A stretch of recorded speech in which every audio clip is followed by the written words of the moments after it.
CC Borgaon আৰক্ষীয়ে জব্দ কৰিলে ঈদত কুৰবানী দিবলৈ আনি থোৱা এটা উট।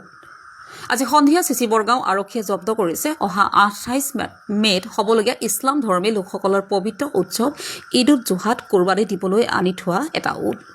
চিলাপথাৰৰ গেলুৱা তিনিআলিৰ হান্নান খান নামৰ এজন লোকৰ ঘৰৰ পৰা উদ্ধাৰ কৰা হয় উটটো। ঘটনাক লৈ অঞ্চলজুৰি চাঞ্চল্যৰ সৃষ্টি হৈছে। চিলাপথাৰ আৰক্ষীৰ সহযোগত দ্য আৰ্ট ফৰ এভৰিৱান আৰু আশ্ৰয় কেয়াৰ এণ্ড ৱেলফেয়াৰ ফাউণ্ডেশ্যন নামৰ এটা NGOৰ সদস্যসকলে অভিযান চলাই উটটো উদ্ধাৰ কৰে। জানিব পৰা মতে গেলুৱাৰ হান্নান খান নামৰ লোকজনে খাৰুপেটীয়াৰ পৰা কিনি আনি কুৰবানীৰ উদ্দেশ্যে নিজৰ ঘৰত ৰাখিছিল উটটো। ঘটনাক কেন্দ্ৰ কৰি স্থানীয় ৰাইজৰ মাজত ব্যাপক চৰ্চা অব্যাহত আছে।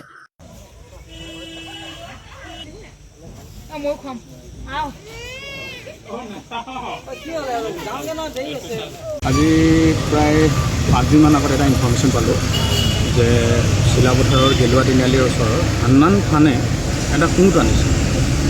আমি ইয়ালৈ মানুহ পঠিয়াই আমি উটটোৰ ফটো চটো আমি সংগ্ৰহ কৰিলোঁ, লৈ মেলি আমি প্ৰশাসনৰ লগত কথা পাতিলোঁ, ধেমাজি জিলা প্ৰশাসনৰ লগত।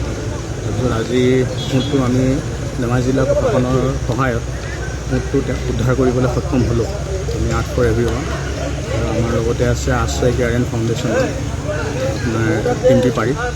আমি আৰ্ট ফৰ এভৰিৱান টিম আৰু পাৰীক আমি লগ হৈ পেলাই আমি ৰেস্কিউটো কৰিলোঁ আৰু আমি প্ৰশাসনৰ লগত কথা পাতি আছোঁ যাতে উটটো ক'ৰ পৰা আহিছে, কেনেকৈ আহিলে, কাৰণ ৰাজস্থানৰ জন্তু এটা আমাৰ ইয়ালৈ সহজতে আহিব নোৱাৰে। সেই বিষয়টোৰ ওপৰত অকণমান প্ৰশাসনে গুৰুত্ব দিয়ক আৰু হান্নান খানে এইটো যে আনিলে, হান্নান খানৰ ওপৰত মানে যিখিনি আইনগতভাৱে কৰিব পৰা যিখিনি আছে সেইখিনি তেওঁলোকে কৰক, তেওঁলোকলৈ অনুৰোধ জনাই। আৰু তেওঁলোকে মানে স্পেচিয়েলি আমি চিলাপথাৰ থানাক আৰু ধেমাজি আৰক্ষীক আমি ধন্যবাদ জনাব লাগিব যে তেওঁলোকে খবৰটো পোৱাৰ লগে লগে তেওঁলোকে 1 ছেকেণ্ডো দেৰি কৰা নাই, তেওঁলোকে লগে লগে তেওঁলোকে স্পটত গৈছে আৰু গৈ পেলাই তেওঁলোকে উটটো ৰেস্কিউ